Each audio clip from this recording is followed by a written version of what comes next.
안녕하세요. 사연에 빠지다의 DJ 민영입니다. 오늘도 두 가지 사연 준비되어 있으니 끝까지 함께 해주시고요. 구독과 좋아요 버튼도 눌러주세요. 그럼 오늘의 사연 함께 시작해 볼게요. 연애하고 결혼 같은 거 하느니 차라리 혼자 살다 총각 귀신 되겠습니다. 여자친구 없냐고 누가 물어보면 전 이렇게 대답하곤 합니다. 내 단호한 대답에 질문하던 사람은 머쓱해지고 더 이상 저에게 어떠한 것도 물어보지 않지요. 제가 어디 신체에 결함이 있냐고요? 한참 이성이 좋아 쫓아다닐 나이에 이상하시다고요. 맞습니다. 저라는 사람은 애초에 결혼이라는 제도에 회의감을 품고 그렇기 때문에 여자를 만날 마음은 더욱 없는 이른바 비혼주의자였습니다. 요즘 20, 30대 젊은 층의 비혼주의자가 많이 보이죠. 과한 결혼식 비용, 높은 주거 비용 등 경제적 이유로 결혼을 포기하는 사람도 있지만 저는 여자를 경멸하고 사랑을 믿지 않는 감정적 비혼주의자라고 할 수 있겠네요. 제가 왜 이런 사람이 됐는가 생각해보면 그건 아마 제가 자라온 가정환경 탓이겠죠. 그래서 제가 들려드릴 이야기는 어쩌면 경악할 수도 있는 그런 놀랍고 슬픈 것일지도 모릅니다. 그래도 결코 평범하지 않은 제 이야기를 끝까지 놓치지 말고 들어주세요.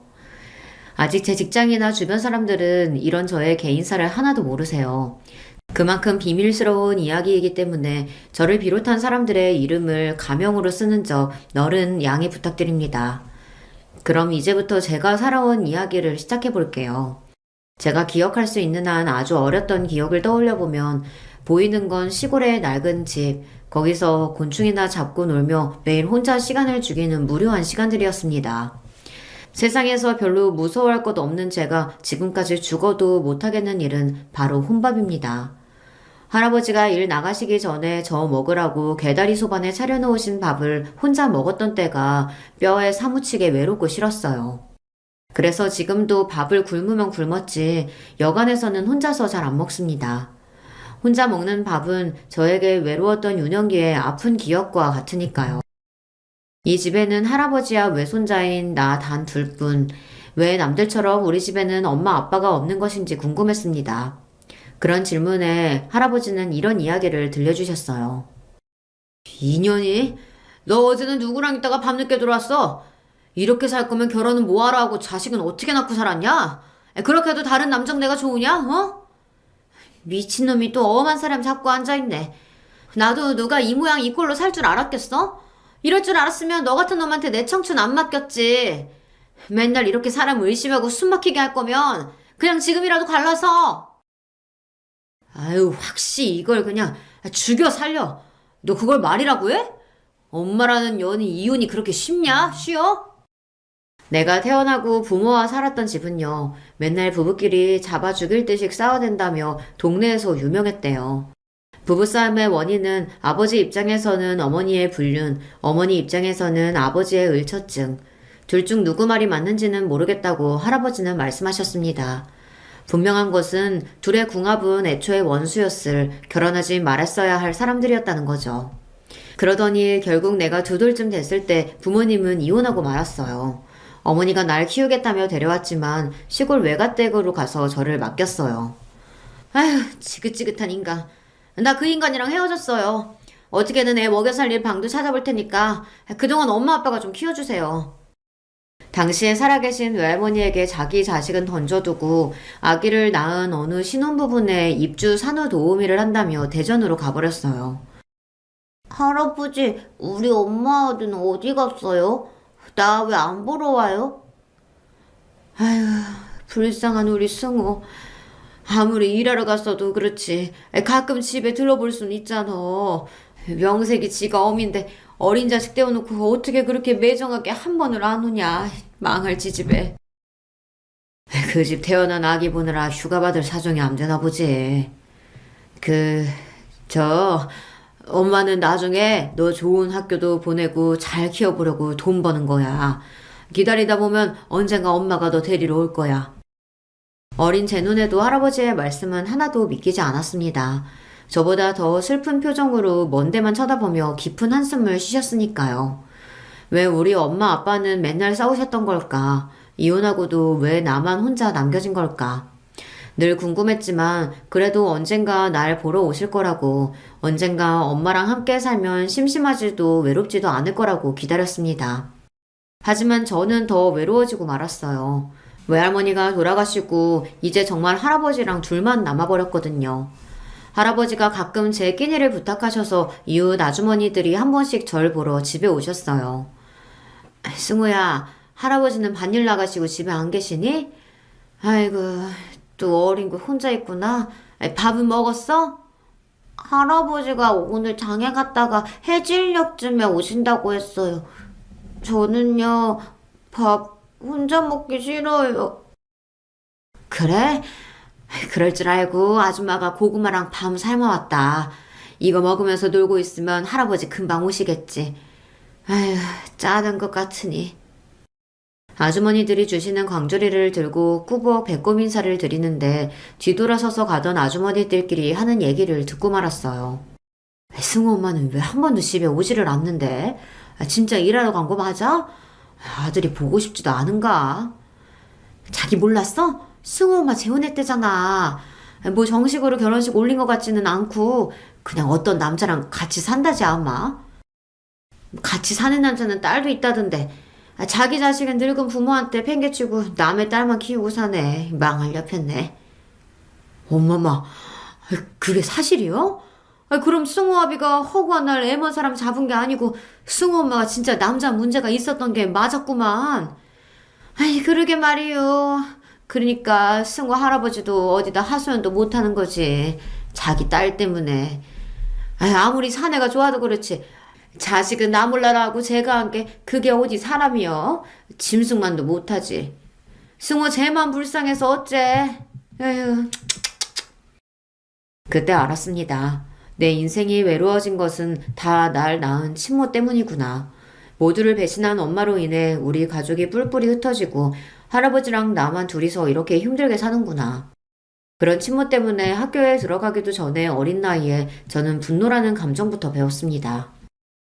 이 세상에 여자란 한 개도 믿을 것이 아니구나.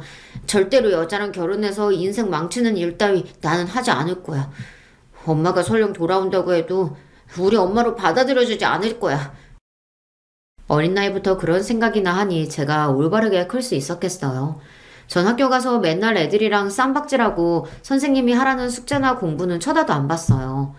소위 학교에서 흔한 결손 가정의 문제야라는 낙인이 한번 찍히니까 두려울 것도 없고 마음은 더 삐뚤어져만 갔습니다. 부모와 세상에 대한 원망으로 저는 미래가 없는 것처럼 하루하루를 살았어요. 동네에 힘이 센 형들이랑 몰려다니면서 나쁜 짓도 많이 했습니다. 나 때문에 고생하시는 할아버지에게는 미안했지만 가만히 사는 것이 괴로워서 그러고 다녀야 숨이라도 트이는 기분이었거든요. 인근 학교 애들과 패싸움으로 경찰서에 다녀온 날 할아버지는 처음으로 빗자루로 내 종아리를 치며 호통치셨습니다. 이놈아, 너 커서 뭐 되려고 이러고 사냐? 젊고 젊은 것이 너는 장래 희망도 없어?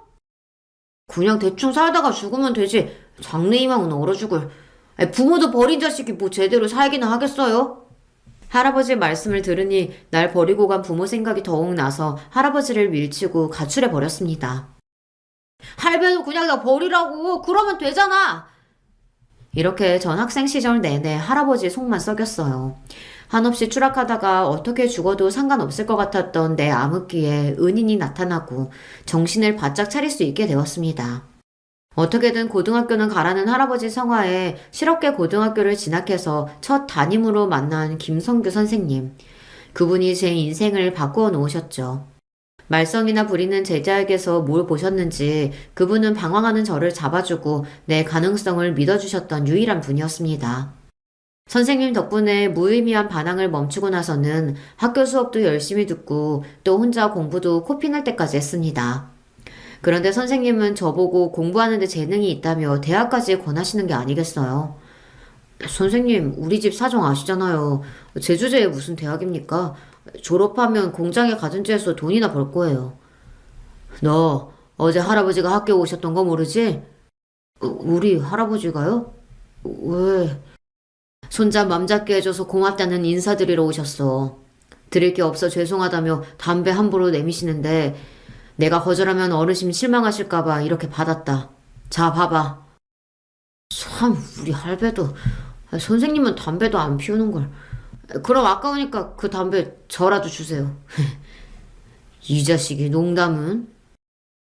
이렇게 우스갯소리치며 둘러댔지만 속으로는 할아버지가 얼마나 고민하며 선생님 드릴 것을 골랐을까 그런 할아버지의 심정을 알 것만 같았습니다. 그래 이 녀석아 네가 지금 이렇게 넋놓고 있을 때가 아니란 말이다. 일단 취업할지 대학을 갈지 고민해보고 정 취업하겠다면 우리 남은 기간 동안 빡세게 해서 대한민국 제일 좋은 회사로 가보자. 할 수 있겠지? 아 당연하죠. 선생님 저 김승호예요. 한다면 하는 놈입니다. 사람답게 살아보려고 하니 지난 시간 동안 제가 잘못 산 것을 바로잡는 게 우선이겠더군요. 같이 몰려다니던 패거리들에게 이 짓거리 그만두겠다고 하자 그들은 죽음 아니면 빠져나갈 수 없다며 집단으로 날 때렸습니다. 10명이 잡아놓고 한 사람을 돌아가며 쳤으니 나를 진짜 죽이려나 보다 했어요. 흠씬 두들겨 패더니 한 학년 위에 패거리 짱 태섭이 형이 피죽이 된 내 얼굴을 대고 다시 물었습니다. 이래도 너 여기서 나갈 생각이야? 도대체 왜? 빌어먹을 엄마 때문에 손주까지 떠맡은 우리 불쌍한 할배. 이제 할배 고생 안 시키려고요. 나 취직해서 돈 벌고 할배한테 효도하고 살 겁니다. 에휴, 이 지독한 새끼. 그래, 네 뜻대로 잘 살아라. 형은 치료비하라며 10만 원을 던져주고 패거리를 끌고 사라졌습니다. 오랜 방황을 끝내고 저는 미친 듯이 공부했어요. 어디서부터 손대야 할지 모르겠으나 김성규 선생님이 주시는 교사용 문제집 중학교 것부터 계속 들여다봤습니다. 뒤늦게 한다고 하기는 했는데 고1 성적이 워낙에 형편이 없으니 나중에 전교 1, 2등을 해도 내신 등급을 따라잡을 수 없겠더군요. 그래도 하루 4시간만 빼고는 공부하고 산업기사 자격증을 따는 등 선생님이 하라는 대로 다 했습니다. 선생님의 전폭적인 지지로 대기업 생산직 몇 군데에 원서를 냈는데 그중 한 곳에 합격하는 기쁨을 맞이하게 되었어요. 그렇게 좋은 회사에 취직했다는 소식에 우리 할아버지가 덩실덩실 춤까지 추시며 얼마나 좋아하시던지요. 회사에서 신입사원으로 입사해서는 선배들한테 독한 놈이라는 소리 징글맞게 듣고 일했어요. 다들 힘들어서 피하는 교대조 야간 근무는 제가 늘 자원해서 나섰죠. 야간에 하는 근무 수당이 훨씬 더 세거든요. 인생 바닥을 기던 놈이 어디 가서 좋은 회사 다닌다고 하면 사람들이 우러러보는 그 눈빛도 짜릿했습니다. 그 맛에 더 높은 직급을 가보겠다는 꿈도 품게 되었죠. 우리 파트 누구보다 야간과 주말에 많이 나오고 위에서 시키는 일은 잘하니까 늘 상사들이 칭찬하니까 언젠간 가능할 거라고 믿었습니다. 하지만 처음 꿈을 가진 저에게 난관이 생겼어요. 20대 초반 왕성한 체력일 때는 그래도 가능했는데 사람이 참 밤일에는 장사가 없던 것입니다. 한 달에 쉬는 날이 이틀뿐이었으니 몸도 더 이상 버틸 재간이 없죠. 그런데 몸보다 더 절 힘들게 하는 건 내 일에 비전이 없다는 사실이었습니다. 연차가 하나씩 늘어가며 현실의 벽에 직접 부딪히면서 느낀 좌절감은 누구보다 열심히 살았던 만큼 더 깊고 크게 다가왔습니다. 공돌이는 공돌이라 회사에서 제가 오를 수 있는 자리는 한계가 있다는 걸 여실히 느꼈죠. 대학 졸업장이 있고 없고에 따라 세상에서 내가 올라갈 수 있도록 열어주는 길은 정해져 있더군요. 스승의 날마다 은사이신 김성규 선생님을 찾아뵙곤 했어요. 삼겹살 굽고 소주를 마시며 제 고민을 들어주시던 선생님은 한 가지 해답을 주셨습니다.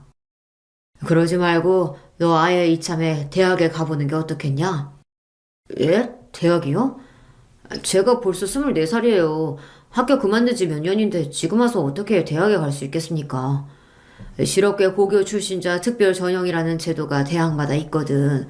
너 회사 다닌 경력 살려서 지원해봐. 선생님이 어디 지원해볼 만한 데 있는지 찾아서 도와줄 테니. 또 한 번 선생님의 도움으로 저는 대학이라는 꿈을 꿀 수 있게 되었습니다. 입시 면접 때 내가 하던 업무에 관련해서 자신감 있게 어필해서인지 선생님이 찍어준 대학 중 한 곳에 합격할 수 있었죠. 월급 많이 주는 좋은 직장 때려치고 늦은 나이 무슨 대학이냐며 주변 모든 사람들이 절 말렸어요. 하지만 전 뭐 하나 꽂히면 코뿔소처럼 직진하는 성격이라서 누구의 우려도 귀에 들어오지 않았어요. 할아버지 역시 내 결정에 근심이 누구보다 컸겠지만 그래도 절 믿어주셨습니다. 네가 원래 어릴 때부터 아주 똑똑했었지. 나가서 돈 벌어온다고 괜히 책임감 같은 거 느낄 필요 없다. 이 할아버지 아직 일할 수 있고 우리 장손이 대학 가겠다는 건 아주 잘한 결정이요. 늦은 나이에 캠퍼스에 들어서서 감개무량했지만 저는 독하게 마음을 먹었습니다. 대학에 있는 시간 동안 내가 1년에 몇 천만 원 버는 것 이상으로 뽑아먹고 나와야 한다. 모든 학점을 A로 도배해서 과 수석을 놓치지 않았고 교수님들을 끝까지 늘고 물어주면서 궁금한 건 해결해야 직성이 풀리는 저를 과에서 모르는 사람이 없을 정도였습니다. 오로지 대학 수업 듣고 도서관에서 공부하고 수업이 없을 때는 아르바이트하며 치열하게 살았어요. 저 형은 친구도 없이 맨날 혼자 다니고 무슨 낙으로 사냐는 주변 시선이 있었지만 늘 지독한 외로움 속에 자랐던 저에게 혼자 대학 캠퍼스를 누비는 것은 아무것도 아니었죠. 다만 앞에서 얘기했다시피 전 혼밥이 너무 싫어서 수업 끝나고 동기들끼리 우르르 몰려가면 저도 괜히 끼어서 같이 밥을 먹었습니다. 하지만 나이는 많지 맨날 과 수석 차지하면서 살갑게 얘기도 안 나누는 형 오빠가 그들에게 편할 리 없겠죠. 동기들은 하나 둘 핑계를 대며 나와 같이 밥 먹기를 꺼리더니 결국 딱 한 명만 남더군요. 그 아이는 나보다 4살 어린 동기 현아였습니다. 현아는 늘 웃음을 머금고 있는 밝고 활달한 여자애인데요. 친한 동기들이 날 따돌리고 가는 걸 알면서도 자기만은 나랑 같이 밥을 먹어주었습니다. 별 대화도 없이 같이 마주보고 밥 먹고 일어서서 잘가 하는 인사로 헤어지는 날이 여러 날이었어요. 애초에 인간에 대해, 특히 여자에 대해 조금도 믿지 않는 저로서는 이 현아라는 친구가 궁금해지기 시작했죠. 너 내가 불쌍한 놈 같아서 계속 같이 밥 먹어주는 거냐? 하지만 현아는 난감하다는 표정만 지을 뿐 별다른 말이 없었습니다. 솔직히 말해봐. 우리과 애들이 날 어떻게 보는지 내가 모르는 것도 아니고 너도 나 불편하고 싫잖아. 근데 왜 나랑 밥 먹어주냐고. 나한테 뭐 원하는 거 있어? 오빠 혼자 밥 먹기 싫어하잖아요. 그게 마음에 걸려서. 그 때문이에요. 걔는 딱 봐도 곱게 자란 착하고 순수한 아이예요. 제 딴에는 솔직하게 한 대답인데 괜히 그 말에 내가 뜨끔해서 그녀를 상처 주고만 싶었습니다. 알량한 동정심이네. 온실속 화초처럼 자란 네가 나에 대해 뭘 알아? 좋은 부모 밑에서 세상 어려움 모르고 자란 사람에게 튀어나오는 일종의 열등감 같은 거였죠. 가시도 친 내 말에 상처받은 표정을 짓고 밥을 다 먹기도 전에 그 애는 식판을 가지고 일어났습니다. 인사도 없이 그렇게 나가는 현아를 보면서 속으로는 저 솔직히 불안했어요. 이제 나 같은 놈이랑 밥도 안 먹어주겠네. 나를 아예 모르는 사람처럼 무시하려나. 그런데 뜻밖에도 다음날 수업이 끝나자 현아는 어딜 가자고 저를 끌었습니다. 학교 뒤 야트막한 산 중턱 공원에 가더니 거기 테이블에 가방을 내려놓더군요. 야, 여기나 왜 데려온 거야? 합격 식당 가서 점심이나 먹자. 가만히 좀 있어 봐봐요. 성격은 급해가지고. 자, 다 됐어요. 이제 같이 먹어요. 가방에서 뭘 주섬주섬 꺼내더니 밥과 소세지 볶음이랑 김치볶음, 김 등 반찬들을 차려놓고 나한테 같이 먹자는 겁니다. 네가 직접 싸온 이 도시락을 같이 먹자고 날 데려온 거야? 왜? 나 같은 놈한테 너 왜 자꾸 잘해주는 거냐고. 소세지 반찬을 입에 넣고 우물거리던 현아는 나를 빤히 보며 얘기를 시작했어요. 그럼 나처럼 곱게 산 애가 오빠한테 잘해주면 무조건 동정심인 거예요? 이게 무슨 감정인지는 나도 처음 겪으니까 잘은 모르겠어요. 그런데 오빠같이 뻣뻣하고 무심한 사람이 자꾸 우리한테 끼어서 밥 먹는 걸 보니까 그 마음이 완전히 이해되더라고요. 나도 혼자 밥 먹는 게 죽기보다 싫은 애라서 그런가 봐요. 그저 혼밥하기 싫은 사람들끼리 같이 밥 먹으면 좋잖아요. 맨날 둘이서 학식 먹으니까 과에 이상한 소문 돌아요. 그래서 앞으로는 식당 밖에서 이렇게 먹자고요. 난 현아의 말에 얌전히 맞은편에 앉아 현아가 싸온 도시락을 먹기 시작했습니다. 너 생각보다 반찬 잘 만든다. 다 엄마가 만들어준 거지? 뭐래. 나도 어릴 때 혼자 많이 차려 먹었어요. 내가 할 줄 아는 반찬, 내가 잘 먹는 반찬은 딱 요 정도예요. 어떻게 먹을만 해요? 먹을만 하냐고? 엄청 맛있어서 네가 만든 게 믿겨지지 않을 정도다, 야. 다음날부터 나와 현아는 번갈아 가며 도시락을 싸와서 함께 먹고 또 어떤 날은 식당에 가서 먹기도 하고 대학생활 내내 현아는 내 밥 친구였습니다. 그리고 학교 시험 앞두고는 내가 현아를 억지로 공부시키고 가르치면서 우리는 가깝게 지냈어요. 형, 현아랑 사귀는 거 맞죠? 내가 물어보니까 현아는 대답 피하던데. 남녀간에 꼭 붙어 지내다 보니 과 사람들은 당연히 우리가 커플인 줄 알고 있었죠. 하지만 난 현아의 손도 잡아본 적이 없었습니다. 물론 마음속 상상으로는 입도 맞춰보고 싶었어요. 그런데 그럴 용기가 없었어요. 이런저런 이유로 미뤄두었던 군대에도 가야 하고 빨리 취직해서 할아버지 생계도 책임져야 하는 현실에 여자라니 그건 무책임하다고 생각했습니다. 현아는 은근히 내가 남자로서 무슨 행동을 취해주길 기다리는 눈치였지만 그걸 알면서도 전 모르는 척 했습니다. 회사 박차고 나와 원하던 대학 졸업장은 손에 거머쥐게 되었지만 자칫 백수가 될 수 있으니까 빨리 좋은 회사에 들어가야죠. 그래서 내 조건으로 갈 수 있는 직장, 전보다 더 좋은 직장을 무수히 알아보고 문을 두드렸습니다. 전에 다니던 회사에서 같이 일했던 선배는 이번 경력사원 모집에 지원하면 면접 등에서 이전에 일했던 경력까지 인정받을 수 있다고 꼭 지원해서 같이 일하자 하셨습니다. 그것도 좋았지만 보다 안정적으로 일할 수 있는 곳을 원했어요. 숱한 도전 끝에 드디어 전 어느 종합병원의 시설관리직으로 일하게 되었습니다. 마치 준 공무원처럼 회사 실적에 따른 압박에 시달리지 않아도 되고 일이 고되지 않으면서 급여도 괜찮은 편이었습니다. 무엇보다 잔업이 많지 않은 주간 근무라는 것도 더 좋았습니다. 내가 그리던 직장까지 잡았지만 난 여전히 현아에게 미래를 약속할 수 없었어요. 이미 20대 후반에 들어선 저에게 입영 영장이 나와버렸거든요. 더 이상 나라의 부름을 연기할 사유도 없었기에 곧바로 입대해야 했습니다. 전 거의 평생을 버림받고 여자에 대한 불신으로 살아온 놈입니다. 아니길 바라지만 군대에 있는 동안 현아가 다른 마음 먹는다고 해도 어쩔 수 없다는 생각으로 그녀에 대한 기대는 애초에 접었습니다. 미리 포기해놓지 않으면 나중에 그녀가 떠났다는 걸 알았을 때 버틸 수 없었기 때문이죠. 그런데 이게 무슨 기적과 같은 일입니까? 제대하는 날 부대 앞에서 날 기다려준 현아를 보자마자 나도 모르게 달려가 뼈가 으스러지도록 그녀를 껴안았습니다. 이렇게 좋은 여자를 지금 놓치면 난 더 이상 어떠한 사랑도 못할 것만 같았어요. 더 이상 어떤 망설임도 없이 현아를 내 여자로 만들고 세상 누구보다 행복하게 만들 것을 다짐했습니다. 우리 바로 결혼하자. 그냥 연애가 아니라 전 하루라도 빨리 그녀와 결혼하고 싶은 마음이었습니다. 그녀와 함께 살 집을 마련하기 위해 월급을 모으며 10원도 허투루 안 쓰고 재테크도 열심히 했습니다. 그런데 결혼하겠다던 제가 정작 놓친 중요한 것이 있었어요. 오빠, 여기야. 주말 데이트 약속 장소에 가보니 여자친구가 미리 나와 있었습니다. 그런데 그녀 옆에 한 중년 남성이 앉아 있었고 그분은 저를 보고 손을 흔드는 게 아닙니까? 인사드려. 내가 세상에서 제일 믿고 울지 않은 우리 아빠. 갑작스러운 예비 장인어른의 등장으로 속으로는 놀랐지만 정중하게 인사부터 드렸어요. 제가 인사가 늦었습니다. 저 현아 남자친구 김승호입니다. 예쁘게 봐주십시오. 나의 머리부터 발끝까지 찬찬히 보시던 현아 아버님의 첫인상이 어쩐지 저에게 좋았습니다. 자기 딸의 남자친구면 이것저것 궁금한 것들이 많으셨겠죠. 이를테면 양가 부모님 뭐 하시는지, 직업은 뭔지, 쌓아놓은 경제력은 어떤지 등 현실적인 질문들 말이죠. 하지만 그런 질문은 하나 없이 아버님은 대뜸 이것부터 물어보셨습니다. 자네 혹시 낚시 좋아하는가? 네, 좋아합니다.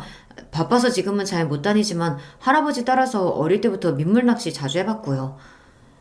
그래? 내 대답이 썩 마음에 드셨는지 현아의 아버님은 한바웃음을 지으며 고개를 끄덕이셨습니다. 옆에 있던 현아는 눈을 찡긋거리며 말했어요. 아빠, 그거 아세요?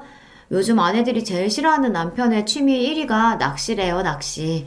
그런데 아빠에다가 결혼할 남자까지 모두 낚시를 좋아하다니 맙소사 내 팔자야. 현아의 우스갯소리에 한층 분위기는 부드러워졌고 저 역시 잔뜩 긴장했던 마음이 조금씩 풀어졌습니다. 식사하고 즐겁게 대화를 가진 자리를 마치고 나오면서 현아의 아버님은 저에게 자기가 아는 좋은 낚시터에 다음번에 같이 가자고 말씀하셨어요. 그리고 저희들끼리 조금 더 놀다가 오라며 용돈까지 제게 주셨는데요. 한사코 거절하는 저에게 이렇게 말씀하셨습니다. 아빠가 자식들 용돈 주는 건 그냥 고맙습니다 하고 받는 거야. 자식들 먹고 쓰는 돈 벌려고 부모가 열심히 돈 버는 거 아닌가? 자, 그럼 나는 이만 가네. 아버님의 뒷모습을 보며 전 알 수 없는 뭉클함을 느꼈습니다. 전 한 번도 그렇게 좋은 부모를 가져보지 못했으니까요. 예비 장인어른에게서 아버지라는 존재를 처음으로 어렴풋이 느낄 수 있었고 그 울타리가 얼마나 넓고 따뜻한 것인지 알 수 있었습니다. 오빠 지금 우는 거야? 설마 내가 갑자기 우리 아빠 데리고 와서 많이 놀란 거구나. 미안해. 눈시울이 붉어진 나를 보고 미안해하는 여자친구가 참 예뻐 보였습니다. 그 고마운 여자친구의 얼굴을 품에 묻고 그랬습니다. 아니야, 지금 이 순간이 너무 감사하고 행복해서 나도 모르게 울컥했나 봐. 현아, 너는 나한테 천사야. 내가 가져볼 수 있는 모든 행복을 가져다 주는 천사. 그날 이후 우리의 데이트는 조금 달라졌습니다. 내가 너무 눈치가 없나 라고 말씀하셨지만 아버님은 종종 우리의 데이트에 끼어 함께 하셨어요. 만나볼수록 그분은 격이 없고 사람을 편안하게 해주는 그런 분이셨습니다. 사람에 대한 불신과 고독함으로 점철되었던 저는 점차 여자친구의 가족처럼 좋은 가정을 이루고 싶다는 꿈을 키우게 되었어요. 아주 오래전부터 현아와 결혼을 꿈꾸면서도 사실은 자신이 없었습니다. 양쪽 부모 없이 자랐고 몹쓸 놈처럼 살았던 내가 사랑을 제대로 베풀어 줄 수 있을까? 우리 부모처럼 내가 가정을 망쳐버리는 건 아닐까? 도끼 하나로 대학 졸업장이며 직장이며 내 딴에는 열심히 읽어놓은 것들이 세상 사람들 기준에는 부족하다는 것을 저 자신이 잘 압니다. 더구나 딸을 시집 보내야 할 남자로서는 더욱 기대에 못 미치는 사람이겠죠. 그렇게 가진 것 없는 저를 좋게 봐주시고 친자식처럼 대해주시는 아버님의 진심이 의아하기도 했지만 점차 감사함으로 받아들이기 시작했습니다. 물론 현아의 어머님은 저를 별로 마음에 들어하지 않으셨어요. 저에게는 어머님의 그런 모습이 원망스러운 것이 아니라 도리어 당연하다고 생각했습니다. 제 가정 환경 때문에 곱지 않게 보는 시선은 어려서부터 익숙했으니까요. 그리고 장모님도 언젠가 날 인정해 주실 거라는 이상한 믿음마저 들었던 건 아마 현아와 아버님 덕분이 아닐까 합니다. 우리 할아버지에게 현아를 결혼할 여자라고 인사시켜 드렸을 때 그 무뚝뚝하신 영감이 나를 대할 때와는 영 딴판으로 대하셨습니다. 아주 잘 왔어요. 승호가 불쌍하고 가여운 아이지만 그래도 자기 사람은 끔찍히 챙기는 녀석이지. 오죽하면 할아버지 책임지겠다고 20되기도 전에 일해서 돈 벌어 왔겠어? 상처 많은 아이니까 아가씨가 잘 보듬어 줘요. 이놈 앞으로 잘 부탁합니다. 한참 어린 여자친구에게 존댓말까지 써가며 공손하게 말씀하시는 할아버지에게 우리는 적잖이 놀랐습니다. 네, 아무 걱정하지 마시고 승우 오빠는 저만 믿고 맡겨주세요. 그런데 할아버지, 여기 이렇게 파스 다 붙이면 피부암 걸리셔서 안 돼요. 마치 어린 시절 만났던 할아버지를 세월이 흘러 다시 만난 것처럼 친근한 모습으로 현아는 우리 할아버지를 대해주었습니다. 자기 손으로 할아버지 파스를 새로 붙여주면서 소근소근 내 흉도 보던걸요. 이렇게 상황이 흘러가니 현아와의 결혼은 꿈이 아니라 곧 다가올 현실이 되었습니다. 양가에서 우리를 축복해 주시니 곧 있을 상견례도 형식적인 인사다 그렇게만 생각했죠. 이제부터 제가 감히 예상치 못한 엄청난 일들이 몰려올 거란 걸 그땐 까맣게 몰랐으니까요. 상견례 장소는 할아버지 사시는 동네에 있는 식당이었습니다. 예비 장인어른께서 연로하신 우리 할아버지를 배려해 주신 덕분이었죠. 할아버지를 모시고 같이 식당 복도를 통해 예약한 방으로 걸어가고 있을 때 저 멀리 예비 장인어른의 목소리가 들렸습니다. 아니 이 동네는? 그러니까 승호 할아버님이 이 동네에 사신단 말이지? 기묘하구만. 이윽고 문을 열고 들어오는 할아버지와 장인어른을 쳐다보는데 이미 두 분은 서로 눈을 맞추고 있는 상태셨습니다. 아니, 두 분은 단순히 눈을 맞춘 것이 아니라 서로 빤히 보며 믿기질 않는 표정을 지으셨어요. 자네는 어떻게 자네가 이 자리에 있는가? 할아버지 못지않게 예비 장인도 할아버지께 뭐라 말씀도 못하시고 진땀만 흘려댔습니다. 그렇게 당황하시는 할아버지나 예비 장인어른의 모습은 본 적이 없어요. 아버님, 그러니까 지금 제왕이가... 장인어른이 무슨 말을 하려고 하던 그때 할아버지는 다리에 힘이 풀려 쓰러지고 마셨어요. 그 자리에 있던 모두 놀라 무엇을 어찌할 바를 몰랐습니다. 할아버지가 어떻게 되실까봐 무서운 나머지 불이 나게 쓰러진 할아버지를 업고 병원으로 갔죠. 혹시 할아버지에게 큰 병이 생긴 건 아닌지 걱정하며 병원 의사에게 상태를 물어보니 일단 지금 상태 같아서는 혈압과 당뇨로 인한 일시적 쇼크 같아 보이니 안심하세요. 그래도 워낙 곤형이시니까 몇 가지 검사차 입원실로 옮겨 환자분 지켜봅시다. 안도의 숨을 쉬고 누워 계신 할아버지를 보고 있었습니다. 어느새 이렇게 나이를 잡수시고 건강이 나빠지셨는지를 걱정하던 그때 할아버지는 눈을 깜짝 뜨셨어요. 할아버지, 이제 정신이 드세요? 분명 의식을 차리셨고 눈동자를 여기저기 살피는 모습이 괜찮아 보이시긴 하는데 제 질문에 할아버지는 아무 대답이 없으셨습니다. 그러고 한참 뒤에 할아버지 입에서 뜻밖의 질문이 나왔어요. 너 이 결혼 반드시 해야 하겠냐? 아니, 갑자기 무슨 말씀이세요? 할아버지께서도 우리 현아 이뻐하셨잖아요. 갑자기 왜 그러시는 거예요? 이 일을 어쩌면 좋으냐? 라며 할아버지는 가슴을 치면서 눈물만 흘리셨습니다. 할아버지 참 이상하다 싶은 그때 제 전화가 울렸습니다. 현아야, 장인어른 장모님 모시고 집에 잘 들어갔어? 미안하다. 우리 할아버지 때문에 상견례 망치고. 그런데 너는 왜 우는 거야? 수화기 너머로 분명 현아가 울고 있는 소리가 들렸습니다. 오빠, 갑자기 우리 아빠가 이 결혼 없던 일로 하라고 무섭게 돌변하셔서 말씀하셔. 엄마도 이 기회에 잘 됐다며 아빠 거들고 갑자기 부모님 모두 우리 결혼 반대하겠다는데 이를 어쩌면 좋아? 할아버지는 이유도 없이 갑자기 쓰러지시고는 내 결혼을 안타까워하시질 않나. 상견례에서 서로 뭘 한 것도 없는데 갑자기 태도를 바꾸신 장인어른이나 저로서는 정말 이해할 수 없는 일이었습니다. 순탄하게 흘러오던 결혼은 이제 양가의 반대에 부딪히고 말았습니다. 그렇게 날 따뜻하게 대해주시던 장인어른은 이제 절 보려고도 하지 않고 제 전화도 받질 않으셨어요. 현아 부모님을 만나지도 못하니 설득하기도 어려웠는데요. 우리 할아버지까지 역시 이 결혼은 무르는 게 맞다는 말씀만 하십니다. 그 가운데 현아와 나 둘이서만 고군분투하던 어느 날 장인어른이 병원에 있는 나를 찾아오셨습니다. 여기 내 딸 왔지? 자네가 내 딸 숨겨두고 있는 거 맞는가? 네, 무슨 말씀이십니까? 할아버지 계신 병원에 현아를 숨겨두다뇨. 우리 현아가 갑자기 사라졌어. 집에 가출하겠다는 쪽지 하나 남기고 말이야. 정말로 자네가 함께 벌인 짓이 아니란 말이야?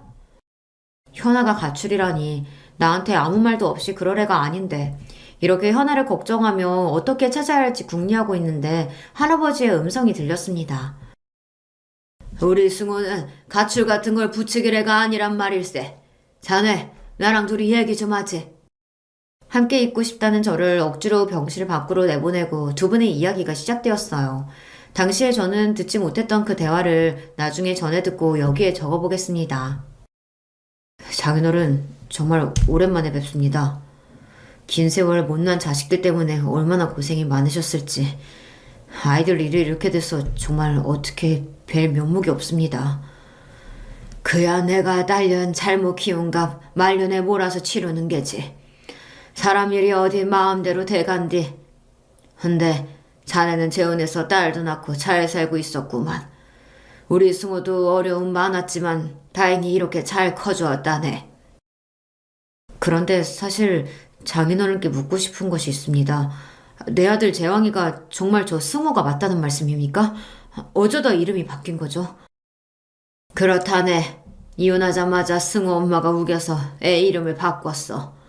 자네가 지은 이름으로 살면 애 팔자마저 꼬일지도 모른다면서. 그건 그렇고 우리 불쌍한 애들은 모르게 둘이 찢어놓는 게 좋지 않겠나. 자기 부모가 꼬아버린 인연의 실타래를 애들이 알게 된다면 그 마음이 오죽하겠어. 예, 맞습니다. 모두 다 제가 부덕해서 이런 사태까지 나고 말았네요. 이 넓은 세상에 이복남매인 저 둘이 만나게 될 줄 누가 알았겠습니까? 딸은 제가 잘 타일러 볼 테니 승우, 그 불쌍한 놈은 장인어른께서. 장인어른이라뇨? 왜 우리 할아버지를 장인어른이라고 부르십니까? 할아버지에게 온 간호사를 뒤따라서 저도 병실 안으로 들어온 순간 현아 아버님이 우리 할아버지를 장인어른이라고 부르는 것을 똑똑히 듣고 말았습니다. 제가 들어온 걸 알게 된 두 분은 어찌나 놀랐는지 얼굴이 사색이 되셨습니다. 하지만 이미 엎질러진 물, 장인어른은 저에게 그리고 현아에게 감추었던 진실을 모두 털어놓게 되었죠. 그러니까 장인어른이 옛날에 나를 낳고 헤어진 친부란 말씀입니까? 어떻게 이런 일이 있을 수 있어요? 어떡해요? 장인어른, 아니, 내 친부였던 남자는 이렇다 저렇다 어떤 말도 못하고 그저 눈만 감고 있을 뿐입니다. 이 기막힌 사연에 저는 이제 분노까지 치밀었습니다. 원통해요. 당신이 너무 원망스러워. 내 부모는 정말 자격 없는 자들이었어. 난 그런 부모에게서 나왔다는 이유만으로 버림받고 일생이 외로웠다고. 이제 나도 좀 행복해져 보겠다고 어렵게 만난 여자가 하필 내 이복동생? 미친 새끼. 나 같은 게 뭘 어떻게 남들처럼 살아보겠다고 기대를 하고. 차마 믿을 수 없는 진실에 내 정신이 나가버릴 것 같아 즉시 병원 밖으로 달려나갔어요. 이대로 콱 죽어버릴까도 싶고 누구를 어떻게 패버릴까도 싶은 심정이었습니다. 밀쳐 날뛰는 짐승처럼 거리를 쏘다니며 내 안의 분노를 잠재우고 있었어요. 그때 전화가 왔습니다. 이 불행의 희생양이 될 현아의 전화였어요. 현아야, 너 지금 어디니? 너 집에서 가출했다며? 왜 그랬어, 왜? 우리 아빠가 거기까지 갔구나. 미안해. 오빠한테도 미리 말 못할 만큼 상황이 급박했거든. 충동적으로 저지른 가출이지만 그래도 난 여전히 우리 아빠를 이해할 수가 없어. 설득 안 되는 이유로 오빠를 그만 만나라고 하는데 내가 어떻게 하겠어. 그냥 확 나와버렸지. 그래도 여자 혼자 어딜 가겠다는 거야. 안 돼. 위험해. 현아야. 그러니까 어서 집에 돌아가. 어쩌면 우리 이제 끝내야 하니까 말이야. 겨우겨우 참고 있던 눈물은 댐처럼 흘러나와 결국 현아도 무언가 잘못되었다는 걸 눈치채고 말았습니다. 그게 무슨 소리야? 우리가 왜 끝내? 오빠, 우리 아빠한테 무슨 얘기 듣고 그러는지 모르겠지만 오빠 지금 울어? 바보야. 우리 만나자. 만나서 얘기해. 아니, 아니라고. 내가 말했잖아, 이 기집애야. 우리 만날 수 없는 인연이라고. 끝내야 한단 말이야. 그녀와의 전화를 일방적으로 끊고 전화기를 내동댕이 쳤습니다. 저는 더욱 미칠 것만 같았습니다. 목소리만 들어도 이렇게 좋은데 그 아이를 너무 사랑하는 걸 아는데 어떻게 헤어집니까? 내 부모는 유년 시절로도 모자라 내 평생의 사랑까지 엉망으로 만들었습니다. 망할 내 팔자. 전 바로 회사에 장기 휴가를 내고 낚시 가방만 들고서 그냥 떠났습니다. 고장난 핸드폰으로 내가 아는 모든 사람과 연락이 두절된 채 그대로 인연을 끊겠다는 마음으로 숨어들었다고 봐야죠. 이 낚시터 저 낚시터 떠돌고 다니다가 가끔 공중전화로 할아버지한테 전화로 안부 정도만 확인하고 살았어요. 정처 없이 떠돌이 생활하던 어느 날 불현듯 경기도 안성의 한 낚시터가 생각나서 그곳에 왔습니다. 고요한 저수지 수면에 낚싯대를 들이우고 앉아 있었어요. 인적도 드문 넓은 저수지에서 나를 아는 이가 있을 리 없는데 저 멀리 어떤 남성이 내 이름을 부르는 듯한 소리가 나는 겁니다. 다른 일행과 착각하는 건가 싶어 그 사람을 보내려고 했어요. 여기 낚시하는 사람 있어요. 저쪽이나 찾아가 보세요. 저벅저벅 쓱 저벅저벅 쓱 갈대밭을 헤치고 이윽고 내 앞에 선 사람은 바로 내 장인어른, 아니 내 친부였습니다. 역시 자네는 여기에 있군. 내가 어떻게 알고 자네 찾으러 이 낚시터 온 줄 아나? 여기까지 무슨 일이세요? 모르겠습니다. 27년이나 됐으려나. 네 엄마한테 이혼당하고 아들까지 뺏기고 나서 여기로 왔었어. 옛날 네 엄마랑 낚시 데이트하러 온 곳이기도 한데 죽을 장소를 생각하니까 왠지 여기부터 생각나더군. 그리고 저번에 밤낚시 좋은 데 없냐고 네가 묻길래 널 여기에 한번 데려왔었지. 피는 못 속인다더라. 딸이 결혼하겠다고 누굴 데려온다기에 난 그 도둑놈한테 엎어놓고 도망가게 해야지 싶었어. 그런데 널 보자마자 괜히 애틋하고 정이 가고 그랬다. 조건도 안 좋은 녀석인데 왜 마음부터 그렇게 끌리던지.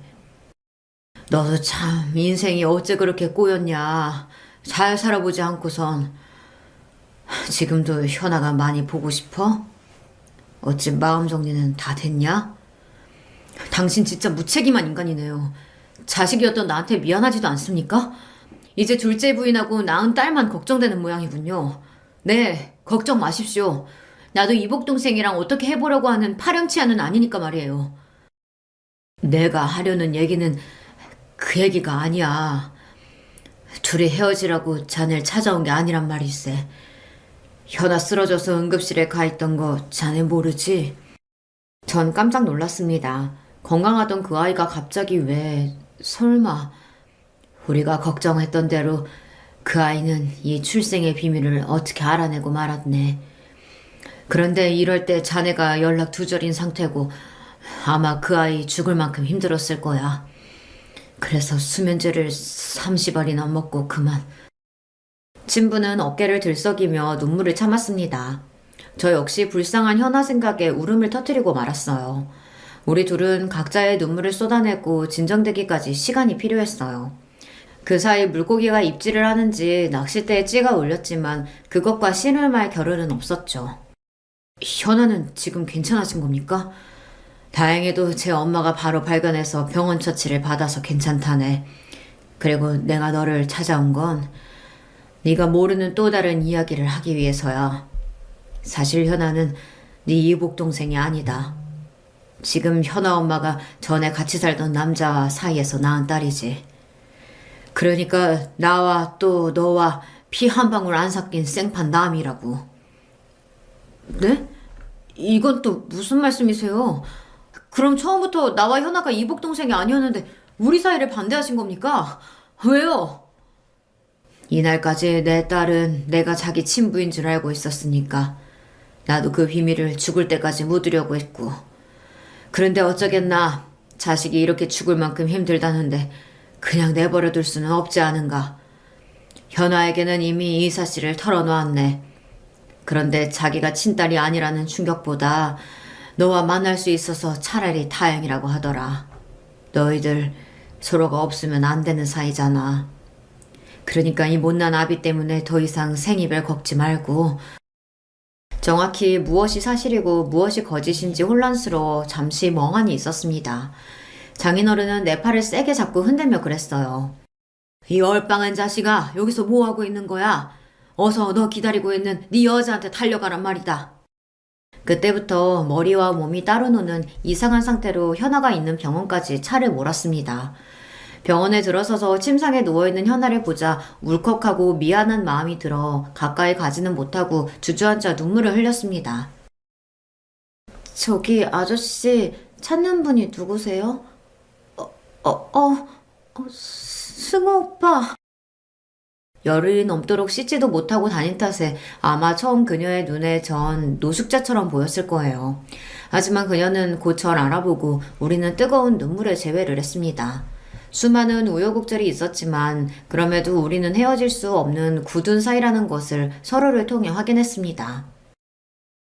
할아버지, 무슨 일이 있더라도 저 현아랑 결혼할 거예요. 그러니까 더 이상 반대하지 마시고 도와주세요. 그래, 나도 네 사돈한테 얘기 들었다. 하늘이 널 아주 버린 게 아니구나 했어. 참말로 다행이다. 그리고 그동안 널 속여서 미안하구나. 아니에요. 할아버지 입장에서 그럴 수 있다고 이해합니다.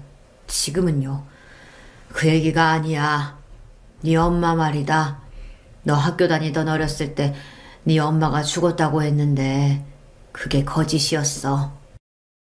10수년 전 제가 엇나가던 시절 걱정이 컸던 할아버지는 저를 엄마 밑에서 키우게 해야겠다고 마음먹으셨답니다. 엄마가 울산 어디에 살고 있다는 소리를 듣고 수소문해서 찾아가서 결국 찾고 말았죠. 그런데 주변에 누가 볼까 두리번거리던 엄마는 할아버지를 어디 근처로 데려가서 따지듯 물었습니다. 아빠가 여길 어떻게 알고 왔어요? 나 왜 찾아온 거예요? 뭐 돈 필요해? 이거사, 몇 년 만에 만나보는 아비한테 보자마자 그게 할 소리냐? 집에 찾아오기 힘들면 가끔 전화나 한 통 넣으면 되지. 승호가 보고 싶지도 않아. 하지만 하나뿐인 네 자식이 엄마 사랑 못 받고 괴로워서 사고만 치는데 네가 와서 잡아줘야 할 거 아니야. 네가 어떻게든 해봐야지 어민데.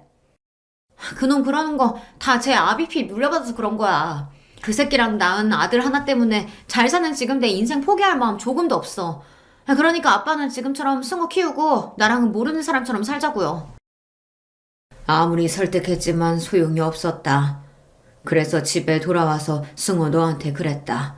네 엄마는 죽어버렸다고. 그래야 네가 엄마 안 기다리지. 기약 없는 그리움보다 더한 벌이 세상에 어디 있겠니? 젊은 놈 앞으로 기펴고 제대로 살려면 차라리 제 엄마 죽었다고 하는 편이 낫지. 엄마라는 사람이 참... 내 엄마가 저 정도 쓰레기라는 이야기를 들으니 기가 막혔습니다. 이제 와서 내가 이런 이야기를 하는 건 네 장인어른 될 뿐 미워하지 말라는 거요. 이제 한 가족으로 살 사이인데 괜한 미움이나 오해 품으면 안 되지. 너희 아버지는 그럴 의무도 없는데 나중에 너 필요할 때 쓰라고 5천만 원 엄마한테 줬어. 대출까지 받아서 힘들게 마련했다고 들었는데 그걸 네 엄마가 들고 간 거지.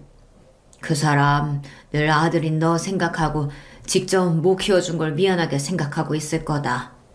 그러니까 장인어른 아빠처럼 믿고 따르며 잘 살아라. 그럼 내 엄마는 지금 살아있다는 건가요? 아니야. 네 엄마는 결국 몇 년 전에 세상을 떠났다. 어느 날 갑작스러운 사고로 사망한 엄마의 장례는 같이 살던 울산 가족들이 치렀다는 그 소식조차 나중에 한참 지나고서야 들었다고 합니다. 딸 장례식도 모르고 지나가서 할아버지 혼자 몹시 애통해 하셨다는데 저는 그런 엄마가 보고 싶지도 않고 안타깝지도 않았습니다. 집채만한 파도와 바람이 몰아치는 바다도 하루아침에 잠잠해지듯이 내 인생은 그 후 모든 것이 안정을 찾게 되었습니다. 아무 문제 없이 현아와 결혼식을 올리고 신혼부부로 사이좋게 살며 넉 달 전 현아가 임신한 경사까지 생겼죠. 이렇게 저는 더할 나위 없이 행복한 하루하루를 보내고 있습니다. 다만 요사이 우리 부부에게 고민 한 가지가 있어 여기 계신 분들께 여쭤보고 싶으네요. 솔직한 성격의 아내는 자기 엄마만 아니면 모든 관계를 터놓고 편하게 지내고 싶은데 아직 아무것도 모르는 엄마가 걱정이라고요. 자신의 말실수로 나중에 장모님만 빼고 우리끼리 모든 비밀을 공유한 것을 알게 되면 그 상처와 배신감이 더 크지 않겠냐는 것입니다. 저 역시 장모님에게 이 모든 사실을 알려야 좋을지 선뜻 답이 안 섭니다. 물론 아버님과 할아버지는 장모님이 모르시는 게 좋겠다는 입장이시지만 말입니다. 아내가 장인어른이 자기 친부가 아니라는 사실을 안다는 것과 저와 장인어른의 관계를 장모님에게 끝까지 비밀로 해야 할까요? 여러분의 생각이 궁금합니다. 이렇게 길었던 저의 이야기를 모두 털어놓으니 어쩐지 속이 후련한 기분입니다. 또 제 사연을 들어주신 여러분에게 고맙습니다. 저는 지금처럼 아내랑 새로 태어날 아이와 함께 행복한 가정을 위해 열심히 살아보겠습니다. 그럼 함께 해주신 구독자 여러분, 안녕히 계세요. 안녕하세요. 저는 30대 여성입니다. 제가 겪었던 일 중 가장 황당했던 일을 한번 이야기 나눠보고 싶어서 사연을 보내봅니다. 저는 지금 싱글로 회사에 다니고 있습니다. 엄청난 대기업에 다닌다거나 그렇지는 않고요. 자그마한 중소회사에 다니고 있죠. 나름대로 직급도 과장까지 달았고 회사는 작지만 탄탄합니다. 직원은 30명 정도가 되는데 재정 문제도 없고 분야가 확실해서 든든한 회사예요. 물론 작은 회사이니만큼 연봉이 높지는 않습니다. 원래 제가 이 나이까지 미혼으로 남아있을 생각은 아니었어요. 물론 지금 30대까지 처녀인 게 흠이 되는 세상은 아니지만 저 개인적으로는 일찍 결혼해서 아기도 한 두셋 낳고 빨리 키운 후에 남편과 둘의 즐거운 노후를 누리자, 이런 게 인생 계획이었거든요. 자식들 잘 기르고 싶은 목표도 있었고요. 그래서 대학 졸업 후에 가능한 빨리 결혼을 하려고 했습니다. 거의 취업과 동시에 결혼하려고 작정하고 예비신랑하고 약혼까지 했었죠. 약혼이라고 해서 뭐 거창하게 약혼식 같은 걸 했던 건 아니고요. 예비신랑이 저한테 먼저 반지 하나를 주고 우리 꼭 결혼하자, 이런 식으로 약속했었거든요. 예비신랑 이야기를 먼저 해드려야겠네요. 저 대학 시절에 만난 사람이었는데 대학 동기였습니다. 저한테 약혼하자고 할 때는 군대에서 갓 전역한 시기였지요. 아무래도 여자하고 남자는 군대 때문에 졸업식이 차이가 있으니까요. 참 성실하고 착하고 숫기 없는 사람이었습니다. 적어도 제가 당하기 전까지는 저 자신을 그렇게 생각하고 참 사랑하던 남자였어요. 처음 대학에 입학했을 때 동기끼리 MT도 가고 하잖아요. 그때 먼저 친구로 친해졌습니다. 당시 저하고 남자친구, 그러니까 예비신랑은 같은 과여서 먼저 친해졌고요. 서로 썸을 타면서 같은 동아리에 들었는데 거기에서 만난 같은 학번 친구가 있었습니다. 그런데 그 친구가 의대였어요. 아주 예쁘기도 하고 의대라서 뭔가 같은 학교 내에서도 넘사벽이라는 이미지가 있었죠. 아무래도 의대하고 다른 과는 같은 학교라고 해서 입결이 비슷한 수준이라고 할 수가 없잖아요. 공부하는 수준 차이가 엄청나게 났으니까요. 그래서 셋이 같이 다니면서 친해졌는데 남자친구는 항상 제 친구가 너무 부담스럽다고 제 옆에 숨투시해서 다녔어요. 제 친구는 의대에 다니는 것도 그렇고 얼굴도 수수하니 예쁘장한 편이었거든요. 집안은 뭐 그렇게 잘 사는 편은 아니라는데 그래서 좀 힘들어하기는 했어요. 의대에는 잘 사는 학생들도 많고 애초에 부모님도 의사인 경우가 많아서 그 친구가 아무래도 힘든 모양이더라고요. 그래서 동아리 나와서 타과생들과 어울리면서 위로를 좀 받는 것 같았어요. 저는 그 친구가 안쓰러워서 잘해주려고 노력을 참 많이 했었죠.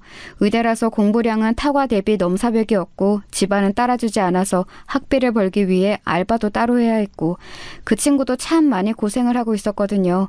그런데 그런 상황에 남자친구는 제 옆에 숨어서 그 친구가 부담스럽다며 피하고 있으니 좀 답답하게 느껴졌었죠. 그 당시에는 그저 썸 타는 관계였던 남자친구하고 정식으로 사귀게 되고 난 이후에도 언제나 그랬어요. 처음보다는 좀 나아지기는 했지만 의대 친구는 저희랑 있는 걸 무척 좋아했는데 남자친구는 어색하고 대면대면해서 싫다고 자꾸만 자리를 피했죠. 의대 친구는 눈치가 빨라서 미리 다 알더라고요. 그래도 제가 너무 어색해하지 말라고 나랑 놀면 되지 않냐고 의대 친구를 달래서 같이 지냈거든요. 어차피 셋이 같은 동아리이기도 했고 그 동아리에 같은 학번이 저희밖에 없기도 했으니까요. 그리고 남편이 남들보다 조금 늦은 시기에 군대에 갔고 저는 의대 친구하고 더 붙어 다니면서 많이 친해졌어요. 원래도 친했지만 그 시기에는 진짜 베프처럼 지냈었죠. 그 친구는 그래도 의과대에도 친구가 많이 생긴 것 같았지만 제가 더 편하고 좋다면서 저하고 거의 다녔어요. 솔직히 저는 좋으면서도 싫은 면이 있긴 했었어요. 그 친구가 소박하고 얌전하게 생겼는데 그런데도 되게 예쁘장한 느낌이 있었거든요. 저도 나름 예쁘게 생겼다고 생각했지만 의대 갈 만큼 공부도 잘하는 얘가 그렇게 예쁘니까 솔직히 그 친구는 기다리면 의사 될 거고 100% 지내면 절대 나쁠 일도 없는 거라 좋긴 했는데 너무 스펙이 좋아서 곁에 같이 다니는 제가 좀 주눅들 때가 많았어요.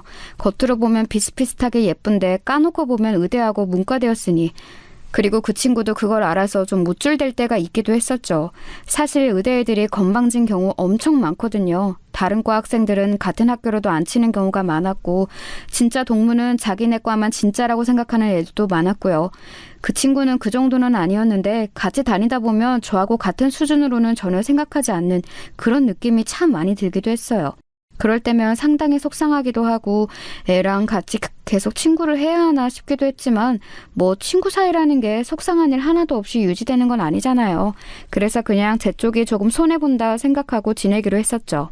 그리고 남친이 전역하고 돌아왔어요.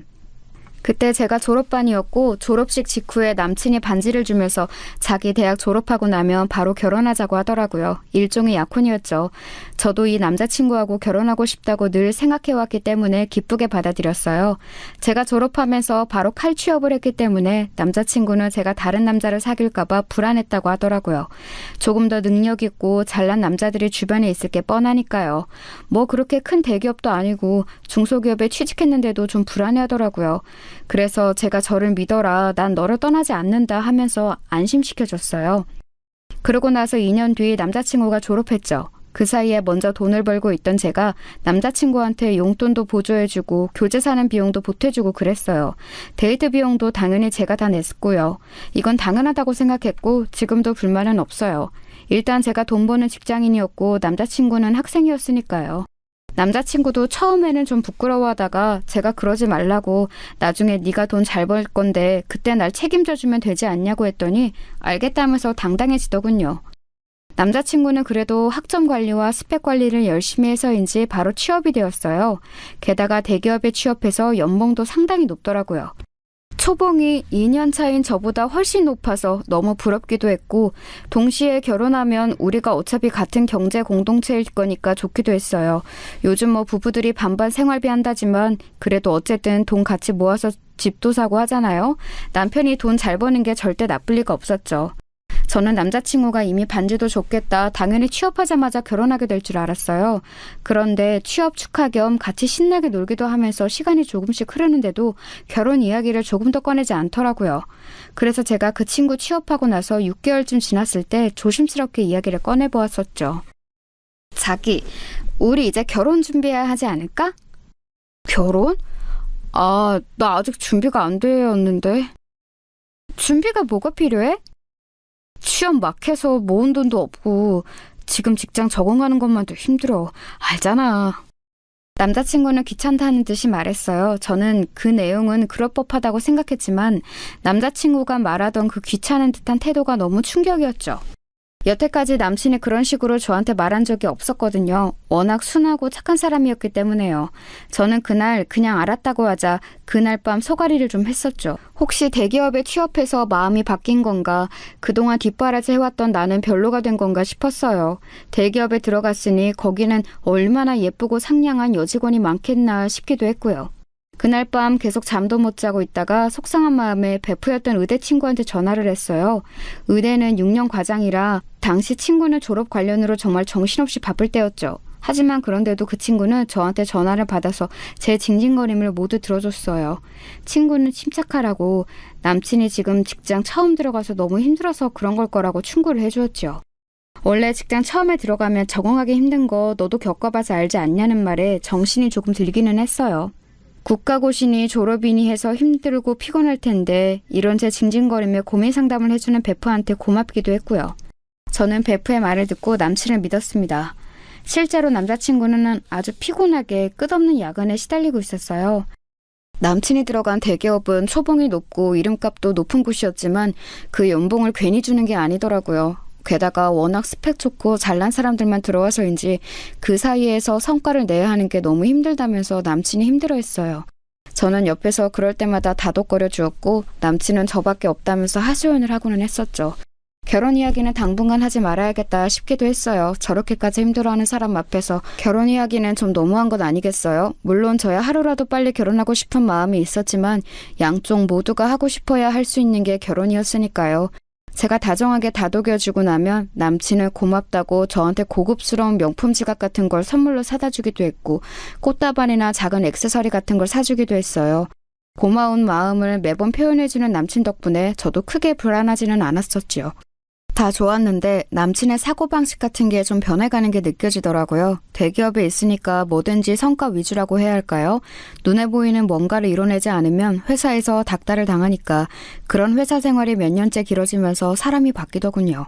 저는 작은 회사에 다녀서 돈은 많이 못 받아도 그런 건 없었거든요. 동료 직원은 어떨 때는 친구 같기도 했고 사람들도 뭐 불만은 있지만 인간적으로 친밀하고 그런 사이였어요. 저희 회사가 조금 더 그런 면이 있기도 했고요. 그런데 남자친구는 회사 동료하고 그런 게 어딨냐면서 인사 시즌 되어보면 전부 다 경쟁자라고 화를 내고는 했어요. 그럴 때면 대학 시절 그 다정하고 착하던 남친이 맞나 싶은 생각이 들어서 의아해지고는 했었는데요. 하지만 저한테는 항상 잘했으니까 뭐라고 할 마음은 안 생기더라고요. 사람이 환경에 따라 변할 때도 있는 거지 싶기도 했고요. 뭐 사람이 언제나 똑같은 상태로 평생 살 수는 없는 것 아니겠어요? 그러면서 거의 3년 정도가 지났을 거예요. 4년 가까이 지났던가? 아무튼 이제 회사에서도 남친이 신고 딱지를 떼고 어엿한 선임이 되어 있을 무렵이었죠.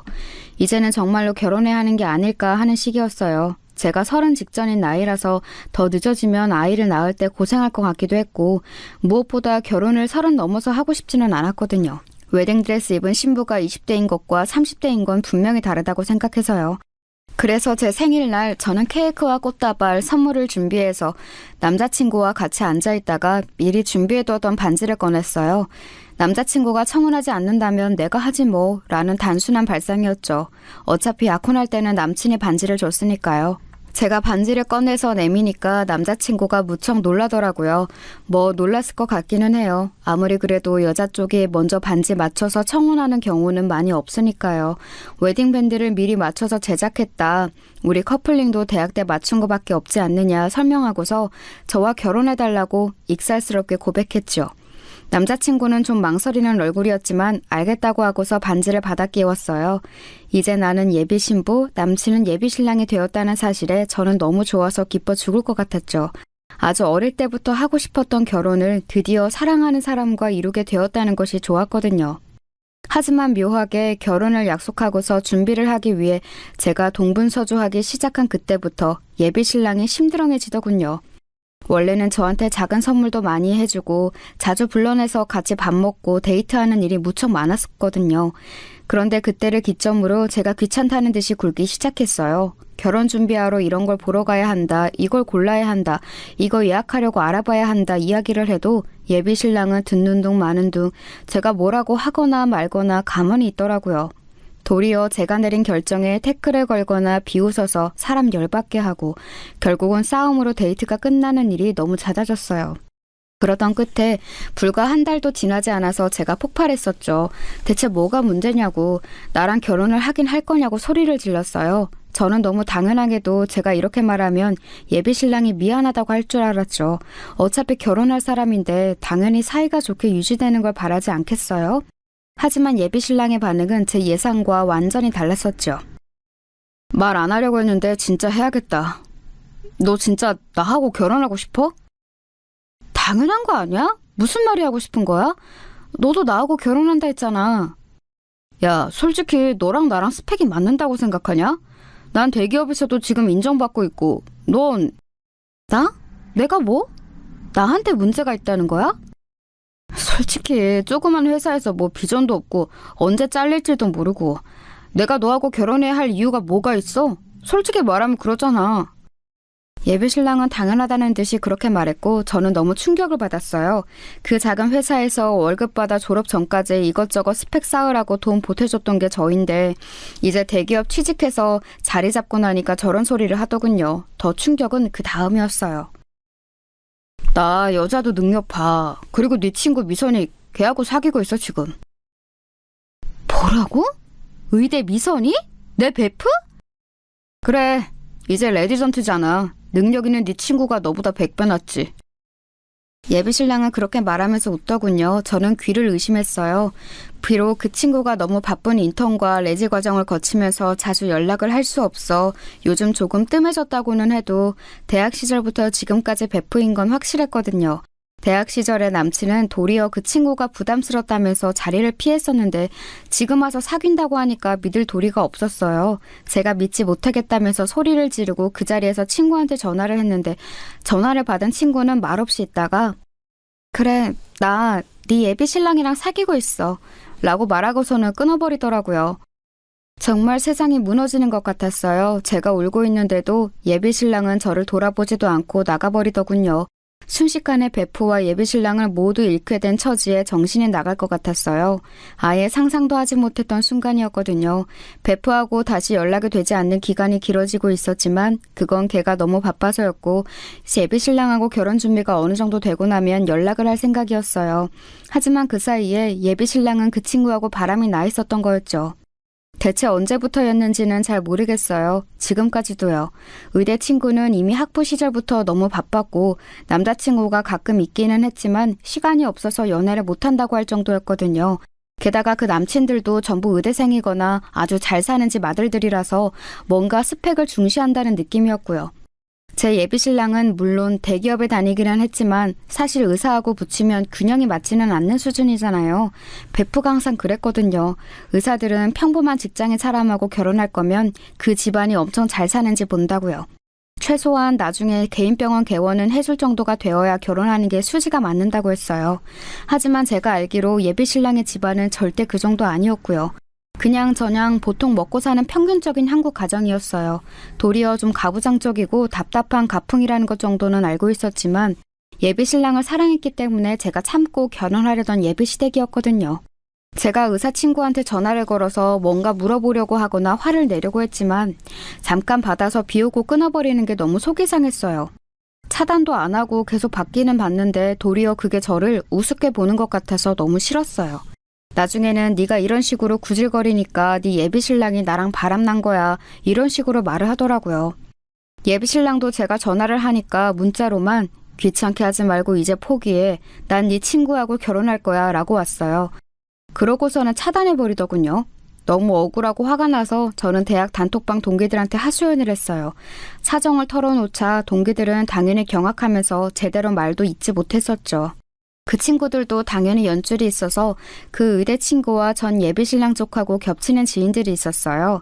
솔직히 제가 이런 식으로 당한다면 최소한 대학 내 인맥 사이에서 언플이라도 잘 해놔야겠다는 생각이 들어서 한번 당해봐라는 심정으로 전부 다 풀어버렸죠. 아마 이성이 있었으면 그렇게 내밀한 이야기는 단톡방에다 안 했을 것 같은데 그때는 이거고 저거고 없이 머리가 돌아버려서 그냥 맛 좀 봐라 하고서는 다 이야기를 해버렸어요. 친구들은 다 같이 분개해줬고 혹시라도 그 둘 결혼이라도 하게 되면 자기들이 단체로 하얀 원피스를 입고 가주겠다고도 해주었어요. 그래도 동기들이 같이 화를 내주어서 그것만으로도 마음의 위로가 많이 되더라고요. 제가 억울하다는 사실을 아는 사람이 있다는 사실 하나만도 좋았어요. 그런데 단톡방에 있던 친구 한 명이 뭔가 이상하다면서 말을 꺼냈어요. 야, 그런데 그러고 보니까 미선이 걔 레지치고 꽤 논다던데? 그게 무슨 말이야?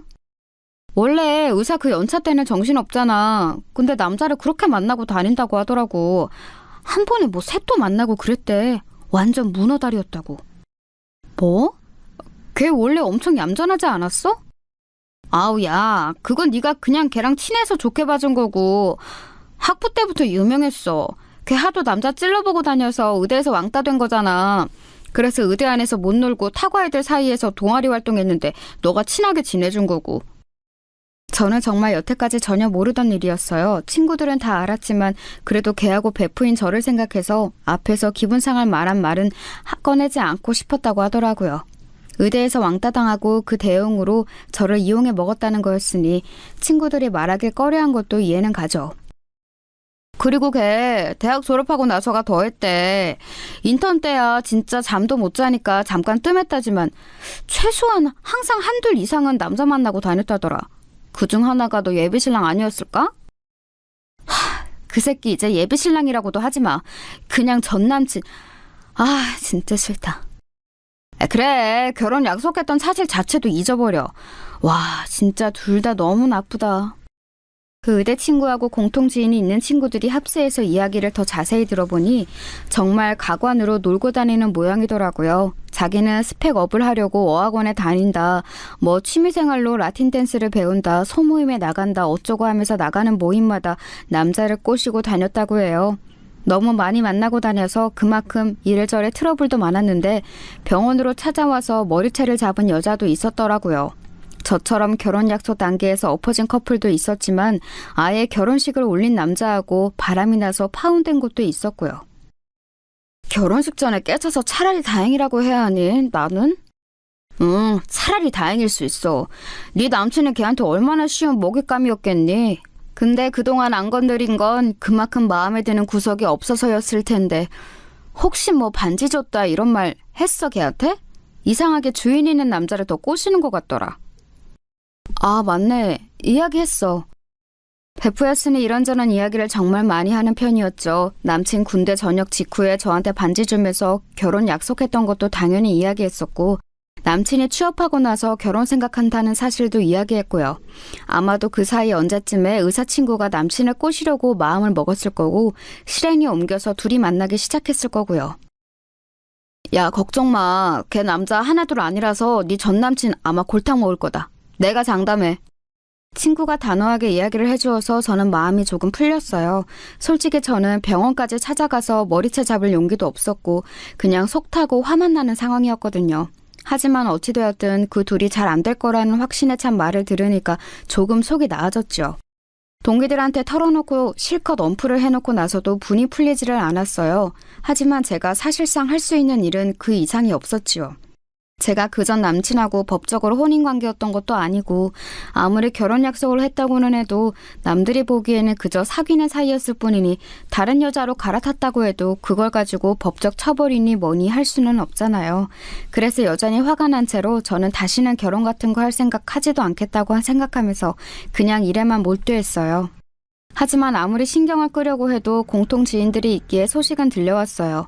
어느 날 갑자기 동기 단톡방에 불이 나다시피 엄청나게 메시지가 쌓여있길래 들어가 봤어요. 그랬더니 난리가 났더라고요.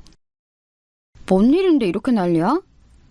아, 그게 미선이 관련된 일인데 제가 들어가니까 갑자기 애들이 말을 조심하는 눈치이기에 저는 어리둥절해서 물었고 친구 하나가 망설이다가 대답해줬어요. 아무래도 그전 배프와 관련한 일이었기에 피해 당사자였던 저 앞에서 말하기가 망설여졌던 거였겠죠. 걔 임신했다더라고. 지금 그래서 병원도 휴직하고 좀 쉬어야 하는 모양이던데. 설마 그 새끼예요? 지금 상황 봐서는 그런 것 같아. 와, 미친놈. 임신 4개월이라고 하더라. 친구가 머뭇거리며 전해준 말에 귀가 다시 한번 막혀왔어요. 아직 헤어진 지 2달도 되지 않는 상황. 임신 4개월이라면 그 전에 이미 잠자리를 했다는 이야기죠. 아니, 약혼녀 친구하고 바람난 놈이니 당연히 잠자리야 했겠는데 그걸 현실적인 증거로 눈앞에 접한다는 건 또 다른 문제였어요. 속이 뒤집히려고 했죠. 그래서 지금 결혼하려고 준비한다나 봐. 그 새끼 스펙 따지고 조건 엄청 따지는 놈인데 걔랑 결혼하려고 임신 공격한 거 아니야? 일부러? 가능성 있지. 의사 안에 만나기 쉽지 않으니까. 아무래도 먼저 임신시키고서 결혼하려고 일부러 피임도 안 했을 수도 있고. 아, 진짜 더러워. 정말 제가 한때 사랑했고 그때까지도 좀 미련이 남았던 남자였기 때문에 더 징그럽고 더럽다고 느껴졌어요. 어떤 분들은 미련이 남다니 제정신이냐고 하실지도 모르겠지만 오래 연애했고 또 정말 좋은 사람이라고 생각했었거든요. 지금 잠깐 정신이 나간 거 아닐까, 그냥 좀 가만히 기다리다 보면 정신 차리고 받아달라고 무릎 꿇고 빌지 않을까 하는 마음이 안 생길 수가 없었죠. 하지만 다시 생각해보면 대기업 들어가서 그렇게 사람이 확 달라지는 꼴을 보니 저 사람을 믿을 수가 없긴 했어요. 지금까지 저한테 보여줬던 모습 중에 진짜인 게 없을지도 모른다는 느낌까지도 들었으니까요. 남자들 다 똑같아. 여자 진짜 욕심나서 결혼하고 싶으면 얼마든지 임신 공격하고도 남지. 아, 진짜 더럽다. 너 그냥 걔 물렸다 치고 잊어버려. 내가 더 좋은 사람 소개시켜줄게. 단톡방 친구들은 하나같이 제가 더 아까웠다면서 위로를 해주었어요. 마음은 정말 고마웠지만 크게 위로는 되지 않았었죠. 누가 보아도 제가 스펙도 모자라고 못나서 차인 게 뻔했으니까요. 그 의사 친구는 의대 나와 의사 생활을 하면서 외모도 점점 더 예뻐졌거든요. 아무래도 돈 잘 벌고 자기 자신한테 투자도 많이 하고 다 하다 보니까요. 저는 남자친구 뒷바라지 하느라 저한테 돈을 잘 쓰지도 못했고 애초에 벌이도 좋지 못했으니 점점 더 차이가 나는 게 너무 당연했어요. 솔직히 진짜 비참하더라고요. 예쁜 의사 친구, 심지어 대학 시절 베프였던 애하고 결혼 약속했던 예비신랑하고 바람이 나다니. 심지어 그 의사 친구가 꼬신 것도 아니고 노골적으로 예비신랑이 아예 임신 공격을 한 게 분명해 보여서 더 화가 났어요. 게다가 학교 동기 단톡방에서 전부 다 이 사실을 알아버려서 제가 낯을 들 수가 없더라고요. 애초에 거기다가 말한 건 제가 하기는 했지만 정신이 좀 들고 나니 한편으로는 너무 부끄럽고요. 서로 겹치는 지인들도 많고 타과생들도 끼어있는 단톡방이어서 이야기가 어디까지 퍼져나갔을지 알 수가 없었어요. 저는 이제 아예 관심을 끊고 있으려고 했지만 그게 마음처럼 되나요? 게다가 단톡방 친구들은 제 눈치를 보면서도 걔네들 소식이 들려오면 계속 이야기를 해주었어요. 친구들 입장에서야 제가 관심이 있을 거라고 짐작해서 이야기를 해주는 거였고 사실 저도 그 나쁜 것들 사정이 어떻게 굴러가나 궁금은 했거든요. 그런데 그 의사 친구하고 전 남친하고 결혼 준비도 만만치 않은 모양이더라고요. 야, 그게 쉽겠냐? 딸 의사 만든 집안에서 기껏해야 대기업 따위 다니는 사위가 말이 되겠냐고. 하긴 의사 입장에선 그렇겠지? 병원 개원이라도 시켜줄 수 있으면 모르는데 그것도 아니잖아. 그 새끼 아주 예비처가에 무릎 꿇고 빌려다니는 모양이더라. 그렇게까지 비참하게 굴면서 결혼해서 대체 뭐 하려고 저러나 몰라.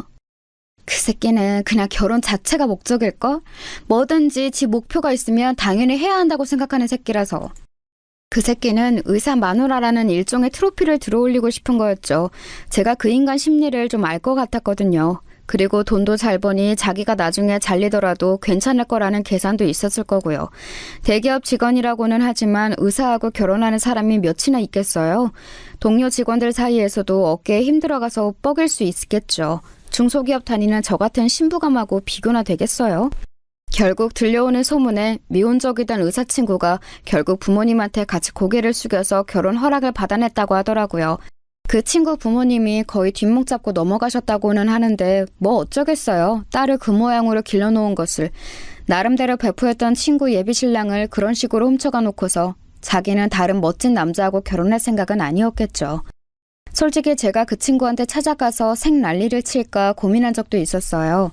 처음에 예비신랑이 저를 차고 나서 거의 일주일은 잠을 아예 못 자고 날밤을 새웠거든요.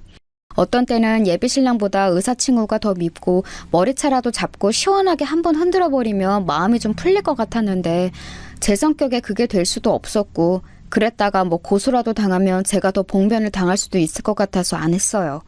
임신했다는 걸 알고 나니까 만약 제가 찾아가서 난리를 쳤다가 잘못해서 유산이라도 했으면 정말 큰일이었겠구나 싶어서 차라리 안심은 되더라고요. 그리고 얼마 지나지 않아서 걔네들이 결혼식을 했다는 이야기가 들려왔어요. 속도 위반으로 결혼하는 거라 떳떳하지는 못했는지 그리 크지 않게 치렀다고 하더군요. 제 친구들은 사정을 알고 있으니 거의 가지 않았고 한 친구는 축의금 1,800원을 봉투에 담아내면서 잘해봐라 친구 예비신랑 뺏은 혼전 임신녀라고 쓴 메모를 넣고 왔다고 해요. 괜한 짓을 했다고 타박하긴 했지만 솔직히 속은 조금 시원하더군요. 적어도 그 축의금 열어보면서 잠깐이라도 약은 오를 거 아니에요? 어쩔 수 없이 다녀온 공통 지인들 말을 들어보니까 신랑 쪽 부모님은 아주 좋아서 싱글벙글인데 신부 쪽 부모님은 얼굴이 거무죽죽하게 죽어서 거의 돌아가실 것 같은 표정이셨다고 하더라고요. 의사 딸이 혼전 임신으로 택도 없는 신랑감을 데려왔으니 어쩔 도리가 없는 거였겠죠. 그러고 나서는 친구들이 하나같이 입을 다물었어요. 슬슬 걔네들 이야기를 꺼내지 않는 게 저한테 더 배려하는 거라고 생각을 했었나 봐요. 제가 그래도 평소에 행동을 잘했구나, 인덕을 쌓았구나 라고 느꼈던 게 친구들이 하나같이 저를 배려하는 게 느껴져서였죠. 얼마나 고맙던지. 그리고 친구들이 다 같이 남자를 소개시켜준다면서 여기저기 연락을 해줘서 그중 고르고 골라 몇몇을 만나러 다녀오기도 했어요. 하지만 상처가 아직 너무 큰 상태라서 잘 되기는 쉽지 않았었죠. 그러다 몇 달이 지났는데 친구들 단톡방이 뭔가 술렁술렁 하더라고요. 저한테 말은 안 하는데 뭔가 분위기가 묘해요. 그때쯤 저는 예비신랑 일을 잊으려고 일에 몰두할 때라 정확하게 무슨 일인지는 알 수 없었죠. 그런데 한 친구가 저한테 해줄 말이 있다고 따로 만날 수 있냐고 하더라고요. 그래서 저는 그러자고 하고서 친구를 퇴근 후 저녁 때 만나서 카페로 갔어요. 너 모르지? 걔네 이야기. 걔네? 아, 설마 미선이? 모르지, 나야. 진짜 대박이야. 걔 애기 낳았거든? 생각해보니까 그때쯤 걔가 애기 낳을 때가 되긴 했더라고요. 근데 걔가 애기를 낳건 말건 제가 무슨 상관인가요? 어차피 저랑은 그 전 남친도 전 베프도 완전히 끝난 인연인걸요. 별로 그 이야기는 듣고 싶지 않았던 제가 그냥 말없이 고개를 끄덕이니까 그 친구가 주변을 둘러보고 조심스럽게 목소리를 낮춰서 말해주었어요. 근데 흑인 애가 나왔대. 진짜 미친 거 아니냐? 뭐? 저는 정말 그 순간 귀를 의심했었죠. 아니 분명히 전 남친하고 자서 임신해서 결혼한 거 아니었나? 근데 어떻게 흑인 애가 나오지? 싶었던 거예요. 너무 어이가 없어서 친구를 입을 벌리고 쳐다보고 있으려니 제가 못 믿는다고 생각했는지 친구가 다시 한번 말하더라고요. 진짜야. 그래서 병원 완전히 뒤집어졌었대. 네 전남친 애 낳는 동안 안절부절하면서 아주 난리 버거지였다는데 애 낳고 나서 흑인인 거 보고 거의 기절했다고 하더라. 흑인? 아니 그게 가능해? 그니까 내가 그랬지. 미선이 걔 남자 진짜 엄청 만나고 다닌다고. 영어 공부한답시고 어학원도 다녔는데 거기 선생이 흑인이었다더라. 다들 그 선생하고 한참 놀고 나서 네 전남친 꼬신 거 아니냐고 그랬어. 흑인 혼혈 나올 걸 알면서 그랬다고? 그랬겠니? 한 번에 한국인 흑인 가리지 않고 여러 만나다가 임신하니까 누군지 알 수는 없고 그래서 그냥 만만한 놈 하나 잡아서 결혼한 거겠지. 책임지게 만들려고. 네 전남친 다른 남자 애 나와도 별말 못하게 생기긴 했더라. 아하, 그제야 이해가 가더군요. 이 사람 저 사람 다 만나고 자고 다니다가 임신했는데 지우기도 애매한 시기라 그냥 적당한 인간 하나 잡아서 말 못하게 하려고 결혼했던 거였어요. 거기에 제 전 예비신랑이 걸린 거였고요. 솔직히 고소하더라고요. 제 전 예비신랑은 베프 남친하고 바람나는 여자가 정상적인 도덕관념일 걸 기대하고 사귀었을까요? 좀 웃기는 일이죠. 남일이라고 생각하고 있었지만 일이 이렇게 돌아가니까 관심을 안 가질 수가 없더군요. 저는 계속해서 공통 지인들과 친구들한테 이야기를 해달라고 해서 들었어요. 대체 얼마나 난리가 났나 궁금해서 살 수가 없었거든요. 흑인에 나오고 나서 전 남친은 뻣뻣하게 굳어서 꼼짝도 못하고 있었다고 하더군요. 애 인종에 대해서 어떤 이야기를 둘이 나눴는지는 몰라도 출산한 아내가 아직 병원에 있는데 그냥 집에서 다 짐 싸들고 나왔다는 이야기를 들었어요. 당연한 것 같으면서도 쪼잔해 보이기도 하고. 본인이 선택한 일이잖아요. 서로 도덕적인 기준이라고는 바닥인 것 같은데 그거 알면서 결혼한 거 아니었을까요? 그래놓고 다른 남자 아이라고 그렇게나 충격받은 것처럼 집까지 나올 일이람 하는 생각이 들더라고요. 어차피 저를 가장 비참한 방식으로 배신한 인간 일이었으니까요. 그러고서 이혼을 한 해 만에 그 의사 친구 직장에도 소문이 짜게 퍼져서 난리가 났다고 하더군요. 거기에 제 이야기까지 끼워져서 퍼졌다고 해요. 누가 봐도 엄청난 일이긴 하잖아요. 대학 시절부터의 오랜 베프 예비신랑하고 바람나서 결혼까지 했는데 혼전 임신이라고 해서 낳은 애가 흑인 아이. 어디 결혼과 전쟁 이런 프로그램에나 나올 법한 일 아닌가요? 전 남친은 이혼할 거라고 소리소리 지르고 난리를 떨고 다니고 있고 반대로 의사 친구는 뻔뻔하게 이왕 낳은 거 어쩔 거냐고 인종 다른 게 뭐가 그렇게 문제냐고 한다고 했어요. 너하고 만나기 전에 다른 남자 만났던 게 뭐가 그렇게 큰 문제냐고 도리어 적반하장격으로 나왔대요. 저는 그 이야기들을 들으면서 친구들하고 그들 뒷담으로 거의 날밤을 새우다시피 했어요. 저는 정말 전혀 몰랐던 일이었는데 그 의사 친구한테 저 말고도 남친 빼앗겼던 애들이 두세 정도 더 있더라고요. 물론 대학 시절 어릴 때 일이기는 했는데 그때부터도 그렇게나 양다리도 아니고 문어다리로 남자들을 그렇게 많이 꼬시고 다녔다면서 친구들이 결국 저렇게 될 줄 알았다고 고소해하더군요. 저도 이제 남일이라 그저 웃기만 했어요. 결과가 그 꼴이 난 걸 보니 복수하고 싶은 마음도 사라진 지 오래였고 그냥 쟤네들이 멀리서 지들끼리 싸우기만 하면 되겠다 싶었어요. 그런데 걔네들 이야기가 아주 꿀잼이라면서 친구들끼리 뒷담을 까고 난 후 한 달도 채 지나지 않았을 무렵이었어요. 제가 퇴근하는 길이었는데 회사에서 나와 지하철역으로 가려는 순간 앞에 어떤 남자가 불쑥 가로막더라고요. 전 너무 놀라서 소리를 지를 뻔했는데 그 남자가 얼른 손을 들면서 저한테 말했어요. 나야 자기야 놀라지 마. 너무 갑자기 왔지? 아니 어쩐 일이야? 그 남자를 다시 보니까 더욱이나 놀라웠어요. 바로 제 전남친이었거든요. 저까지 차고서 결혼한 놈이 갑자기 왜 찾아왔나 저는 의심스러운 눈으로 쳐다봤지요. 그랬더니 전남친은 불안한 얼굴로 눈을 굴리더니 머리를 갑자기 숙이더군요. 자기야, 내가 말하자면 복잡한데 그게 나 걔랑 이혼했어. 이혼했다고? 정말이야? 말도 안 되는 소리였어요. 제가 그 이야기를 들은 지 얼마 되지도 않았는데 제가 이야기를 들은 날 곧장 이혼 서류를 썼어도 아직 숙려기간도 지나지 않았을 시기였죠. 더군다나 그 의사 친구가 절대 쉽게 놔주지도 않았을 게 뻔했어요. 정상적인 애아빠로 들어앉히려고 발목 잡은 건데 거기에 넘어갈 정도로 멍청한 놈을 놔줄 리가요. 적당히 달래다가 시간 지나면 포기하겠지 싶어서 기다리고 있겠죠. 전 남친은 제가 되묻자 뭔가 찔끔한 얼굴로 고개를 숙였어요. 아니 그게 이혼하려고 노력 중이야. 정말이야. 이혼하려고 생각만 하고 있는 거 아니고 걔가 이혼은 해주겠대? 소송이라도 할 거야. 걔가 유책이니까 이혼은 확실히 할 수 있어. 그러니까 왜 지금 와서 이혼하려고 해? 네가 원하던 능력 있는 아내잖아. 의사 아내를 네 주제에 어디 가서 또 구하게? 이왕 이렇게 된 거 저는 차단되어서 그동안 못 퍼부었던 말을 제대로 한번 퍼부어보자 싶었습니다. 사실 의사 친구도 물어뜯고 쉽게 믿기는 했지만 가장 큰 문제는 전남친 아니었겠어요? 지가 정신만 똑바로 박혀 있었다면 절대로 저를 버리고 이런 식으로 떠날 리가 없었죠. 제정신이 아닌 놈이니까 애초에 저를 무시하는 마음이 컸으니까 낼름 의사 아내 만든다고 도망가 버린 거였다고밖에 볼 수 없었어요. 제가 날카롭게 반문하자 전 남친은 당황해서 얼굴이 시뻘개지더군요. 목소리 좀 줄여. 자기 직장 사람들 듣겠다. 그게 뭐 어때서? 난 잘못한 거 없어. 잘못은 네가 했지. 저는 어차피 직장 사람들이 다 제 파혼에 관한 사실을 알고 있었어요. 직장이 워낙 작은 곳이고 동료들하고도 친구처럼 지내는 곳이라서 미주알 고주알 다 이야기를 해놨었지요. 그래서 지금 와서 전 남친에 대한 소문이 퍼진다고 해도 정말 아무런 상관이 없었어요. 가능하다면 전 남친 직장 그 대기업까지 쫓아가서 이 새끼가 무슨 짓을 했는지 소리소리 지르면서 다 알리고 싶었지만 제 신경이 더 피곤할 게 뻔해서 그만두었을 뿐이었죠. 알겠어. 진정해. 나 할 이야기 있어서 왔어. 뭔데? 다시 나랑 만나주면 안 될까? 내가 정말로 잘못했어. 뭐? 전 남친은 아주 불쌍한 얼굴을 하고서 저를 쳐다보고 있었어요. 이혼도 안 한 주제에 지금 저한테 다시 만나달라고 하면서 저렇게 뻔뻔한 표정을 하고 있다니 믿을 수가 없었죠.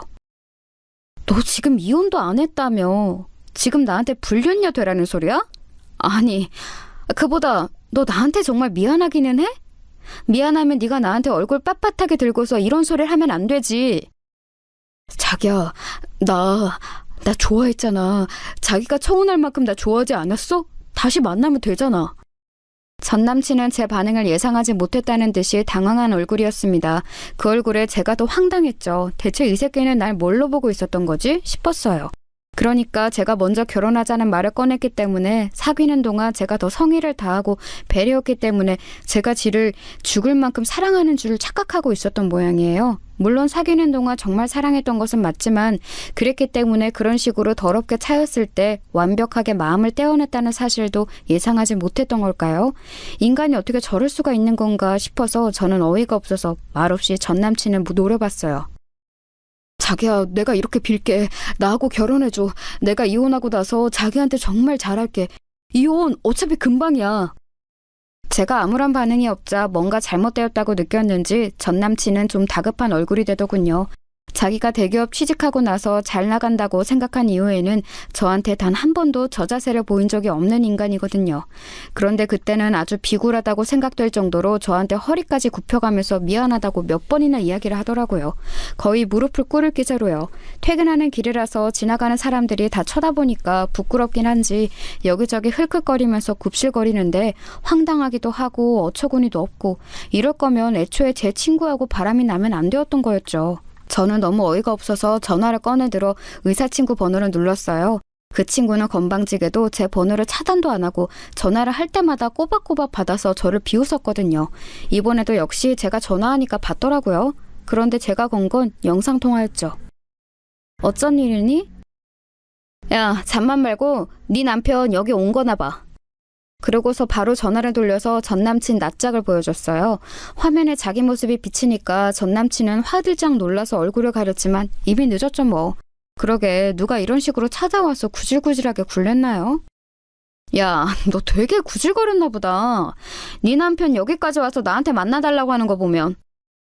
야, 너 거기서 뭐해? 다른 남자 그것도 흑인 애새끼 낳아놓고 뭔 큰 소리야. 전 남친은 열이 받았는지 꽤 큰 소리를 내더라고요. 주변 지나가는 사람들이 다 쳐다볼 정도로요. 저는 사람들이 오해할까봐 손사래를 치면서 통화하는 사람하고 이야기하는 거라고 얼른 이야기했는데 꼴이 좀 우습더군요. 너 두고 봐 너? 그렇게 부들부들 떨리는 목소리로 외치고서 의사친구가 전화를 끊었어요. 스피커를 최대치로 올려놨던 덕분에 아주 길거리가 쩌렁쩌렁 울렸죠. 전 남친은 제가 그렇게 정없이 나올 줄은 몰랐다느니 어떻게 이런 식으로 자기한테 굴 수가 있냐느니 난리가 났는데 저는 들은 척도 안 했어요. 결국은 혼자 피를 토할 정도로 떠들다가 결국 반응 없는 저한테 지쳐서 도망치듯이 자리를 떠나더라고요. 그러게 누가 바람나서 다른 여자랑 결혼한 놈이 전 여친한테 찾아오려고 했나요?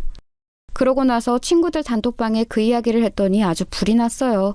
다들 그 의사친구하고 제 전 남친 욕하느라고 정신이 없었죠. 몇 날 며칠을 그 둘 욕으로 단톡방에 날려왔는데 결국 그 한 달 뒤쯤 걔네들이 정말로 이혼 절차를 밟고 있다고 하더라고요. 둘 다 모은 돈도 별로 없이 개털이라 생각보다 이혼은 쉬울 것 같다고 대신 여자 쪽에 양육비를 달라는 적반하장 주장을 하고 있어서 전 남친이 기가 막혀 죽으려고 한다고요. 저는 그냥 그 이야기를 듣는 게 꿀잼이기는 했어요. 결국 이혼을 하기는 했는데 시달려서 아주 너덜너덜해졌고 그 과정에서 자기 회사에도 사정이 다 알려졌다고 했어요. 의사 아내 맞는다고 회사에서도 얼마나 자랑을 했겠어요. 근데 뭐 흑인 애 낳은 아내라는 게 알려졌으니 다 망했죠. 저는 그냥 피해자일 뿐이지만 그래도 그런 일이 생겨 그 인간 됨됨이도 알게 되고 결혼도 안 해서 참 다행이라고 생각이 들더라고요. 모든 일이 나쁜 면만 있지는 않은 것 같아요.